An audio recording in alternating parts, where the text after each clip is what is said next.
Merci d'être venu. On va voir maintenant avec Richard Zarzavadjan que les produits que l'on trouvait à l'hôpital pour protéger notre hygiène passent dans la vie courante. Absolument. Il y a tous les congrès là, que l'on voit ici et là montrent des produits. Alors les produits, vous les connaissez, c'est par exemple des gels antibactériens qu'on trouve dans les hôpitaux.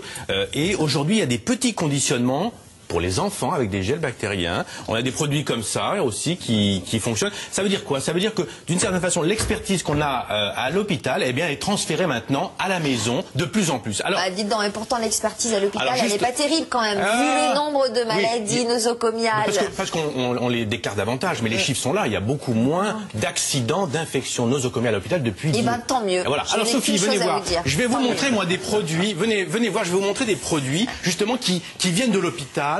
Cet aspirateur, il ressemble à tous les aspirateurs, vous êtes d'accord? Ouais. Et la seule différence, c'est que c'est un aspirateur où il n'y a pas, on n'aspire pas les poussières. Il y a un système de vapeur à 100 degrés, c'est-à-dire que d'une certaine façon... L'aspirateur qui aspire pas les poussières, il aspire quoi alors? D'abord, il vaporise à 100 degrés et il tue tous les microbes. C'est-à-dire que d'une certaine façon, on tue les microbes et ensuite, on va aspirer. Mais ce qui est intéressant, c'est qu'il n'y a aucun déchet, il n'y a aucun problème allergique et allergène. Tout est rentré là-dedans et grâce à ça, on peut limiter à la fois les détergents, parce que très souvent lorsqu'on passe l'aspirateur, on va nettoyer. Il n'y a plus de détergents, donc il y a un aspect écologique, il y a un aspect de... Il n'y a plus de détergent grâce à la vapeur qui tue. Voilà, qui tue à 80 degrés. La poussière aspirée, elle va dans un sachet que l'on jette. Et tout est hermétique, fermé, donc il n'y a plus du tout de rejet comme les aspirateurs qu'on a à la maison. Et ça vient de l'hôpital. C'est un système qu'on utilise dans les blocs opératoires un peu partout, et ça marche. Alors pour l'instant, c'est très cher, mais petit à petit, c'est des systèmes qui vont rentrer à l'hôpital. Très cher, c'est beaucoup plus cher qu'un aspirateur. C'est plus cher qu'un aspirateur normal, mais petit à petit, les gens qui ont une expertise de l'hôpital vont sortir des gammes pour la maison, et il y a beaucoup de gens qui les achètent. Est-ce qu'avec la vapeur, on peut repasser aussi? Il ne peut pas servir à repasser? Non, pas encore, mais pour Sophie d'avant, on va essayer de trouver une formule. Alors, autre chose, Sophie, vous savez que les microbes sont ce qu'on dit avec les poignées, on transmet les microbes, ça c'est démontré. Il n'y a rien de pire que par exemple les portes des toilettes, des WC. On vient de se laver les mains et on touche la porte, on se récupère tous les microbes. Et donc, il y a une société qui a créé un système d'ouverture de porte par le coude. Et ce qui est intéressant, c'est deux choses. C'est d'abord, on n'a plus le contact, on l'a mis dans les hôpitaux, on les a mis dans les crèches, on a même mis, et je vais vous montrer une photo en exclusivité mondiale, à l'Assemblée nationale, dans les WC, vous savez de qui? Des hommes. Des journalistes. Vous voyez comme quoi on a mis... Richard, le microbe, tu te le prends sur le coude ou tu te le prends sur la main? Non, mais malgré tout, on limite. Non, mais il faut dire qu'à l'Assemblée nationale, ils ont le bras long en général pour utiliser ces toilettes. Essaye, Sophie, ça marche bien. Et on peut le mettre un peu partout. On peut le mettre dans les lieux publics, on peut le mettre un peu partout, ça fonctionne. Mais dis donc, mais il y a aussi des microbes. Oui, mais quand vous serrez la main, Sophie, lorsque vous serrez la main, vous tenez la main, vous tenez pas le coude ni le... Voilà, donc ça c'est des nouvelles techniques qui font que petit à petit on va limiter. Il y a différentes couleurs. Dis donc, ça va swinguer à l'Assemblée nationale. Il y a différentes couleurs. On les met dans les hôpitaux. Et pourquoi on ne le mettrait pas à France Télévisions? On peut imaginer que pourquoi pas. Alors vous allez me dire donc les mains, et puis il y a aussi, on essaie de communiquer vis-à-vis du public pour mieux comprendre comment se laver les mains. Alors voilà, on va faire une petite expérience entre nous. C'est ce qu'on appelle une boîte à coucou. Alors encore une fois, une boîte à coucou. On se croirait à Fort Boyard. Vous voyez, c'est une épreuve de Fort Boyard. Il faut mettre les mains à l'intérieur, c'est ça? Exactement. Mais avant, Sophie, il faut que vous mettiez ce gel qui est phosphorescent. Alors vous prenez deux bonnes mains, une et deux. Et vous en mettez un peu partout. Voilà. L'idée c'est quoi? L'idée c'est de montrer comment bien étaler un gel, comment bien se nettoyer les mains. Alors vous allez me dire, c'est pour la formation à l'hôpital. Pas encore, bien encore. Il y a quoi dans votre Vous allez voir. Continuez à vous masser les mains, parce qu'il faut bien étaler. L'idée c'est de montrer qu'on étale bien. Et pour la formation des infirmières, parce qu'il y a certaines infirmières qui vont jusqu'à nettoyer 80 fois leurs mains dans les services de pédiatrie et de néonatologie. Donc là, vous allez mettre vos mains et selon la couleur qu'on aura... Mettez-moi. J'ai touché mes cheveux. Alors, je reprends un peu de gel. Alors, selon la couleur de vos mains, on va voir si vous avez bien étalé ou mal étalé. Allez-y. Vous êtes sûr qu'il n'y a rien dans cette boîte à coucou? Rassurez-vous. Allez-y. Alors c'est parfait. Alors montez un peu cette main. Vous allez voir la différence. Là, vous n'avez pas passé le gel sur l'avant-bras, alors que sur la main, c'est parfait, c'est bien étalé, c'est blanc, tout est OK. Alors que sur la main un peu plus haut, il n'y a absolument rien. Voilà, un peu sur les doigts. Les doigts, il faudra corriger ça, Sophie, la prochaine fois. Corriger.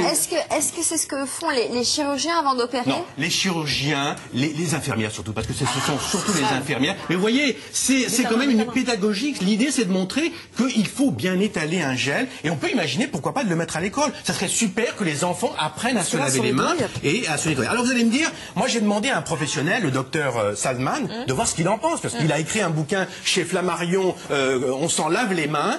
Je crois qu'on l'a en ligne. Docteur Salman, bonjour. Bonjour. Alors, qu'en pensez-vous?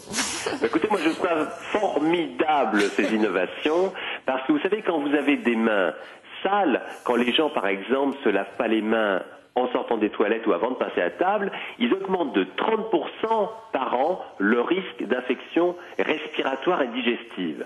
Donc, tous les systèmes pour avoir les mains propres, c'est formidable parce qu'on va être en meilleure santé. Je me souviens de ce que vous nous racontiez, par exemple, à propos des cacahuètes que l'on trouve sur les bars des bistrots, là, au bistrot. Racontez-nous ce qui se passe avec ces cacahuètes que l'on mange avec l'apéro. Ah oui, c'est un grand classique qui a eu lieu dans la ville de Berkeley, dans les pubs, où on avait observé que dans les gens, on consomme de l'alcool et plonge les mains dans les bols de cacahuètes. Et imaginez, on a trouvé 14 sortes d'urines différentes par bol de cacahuètes. Alors vous savez, parce que les messieurs vont faire pipi, ont des gestes, ils secouent, etc. Il y a du pipi dans la paume de la main, ils replongent dans les bols de cacahuètes et on a trouvé donc ces sortes d'urines. Mais je vais vous rassurer tout de suite, c'est pas dangereux du tout, c'est juste une question de goût. Docteur Salman, est-ce qu'il y a beaucoup comme ça d'outils qui viennent de l'hôpital qu'on va voir apparaître dans notre maison? Oui, alors l'hôpital, c'est bien parce que c'est des gens qui sont sur le plan immunologique beaucoup plus sensibles. Souvent, il y a beaucoup de personnes âgées. Quand on est malade, on est plus vulnérable.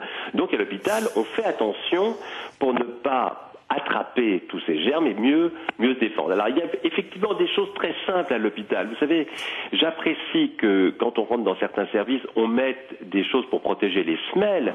Première chose qu'on peut garder pour la maison, c'est enlever ses chaussures quand on rentre chez soi. Bon, déjà, ça, c'est aussi une expertise hospitalière. Mais l'histoire des poignées, là, on ne pourrait pas en mettre partout dans tous les services publics, des poignées hygiéniques? On vous entend, docteur. Les poignets? Les poignées qu'on n'ouvre pas avec la main, mais juste avec le coude ou avec l'avant-bras. Parce qu'il n'y a rien qui m'énerve plus que de voir qu'on se lave bien les mains et ensuite on replonge la main sur une poignée qui est complètement crasseuse et ça n'a servi à rien du tout. Donc, alors, il y a des pays comme le Japon où les portes s'ouvrent toutes seules, etc. Mais le minimum, c'est d'avoir... Alors, les acrobaties que font les gens, une fois qu'ils sont lavés en prenant leur coude sur une poignée classique ou en prenant un bout de papier hygiénique ou autre, c'est pas évident. Le plus simple, c'est ces poignées. Quelle formidable innovation. Il doit y avoir plein de choses à dire aussi sur les serviettes de table qu'on réutilise, qu'on se passe forcément de l'un à l'autre, etc.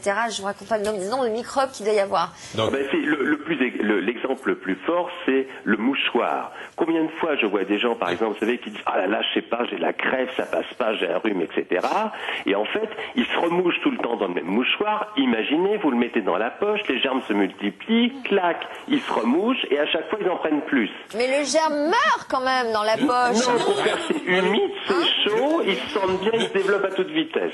Le pire, docteur Salman, c'est qu'il retourne à l'hôpital ensuite. Oui, non, mais ça fait des bons clients, je vous dis pas. Sur les télécommandes à l'hôtel, et le germe de la grippe tient 2 jours sur les télécommandes de l'hôtel. Donc quand vous allez à l'hôtel, nettoyez vos télécommandes. Bien sûr. Alors, il y a un autre truc, moi, qui me fascine, c'est au cinéma. Quand vous asseyez au cinéma pour voir un film, vous appuyez votre tête sur le fauteuil, ça doit être dégueulasse. Dégoûtant. Absolument. Mais pour en venir à l'histoire de la grippe, à Hong Kong, on a démontré que la grippe a été transmise par un ascenseur où on appuyait sur un bouton et on transmettait la grippe comme ça. On arrête là, parce qu'on en reparlera. De toute façon, Richard, on connaît votre côté passionné de référent de santé. On embrasse le docteur Salman. Je me suis lavé les mains et je me suis tout nettoyé. Donc je vous embrasse. Merci. On rappelle votre livre, On s'en lave les mains, publié chez Flammarion. Merci beaucoup. Merci, au revoir. Bonne journée. Merci d'avoir accepté de répondre à nos questions. On va parler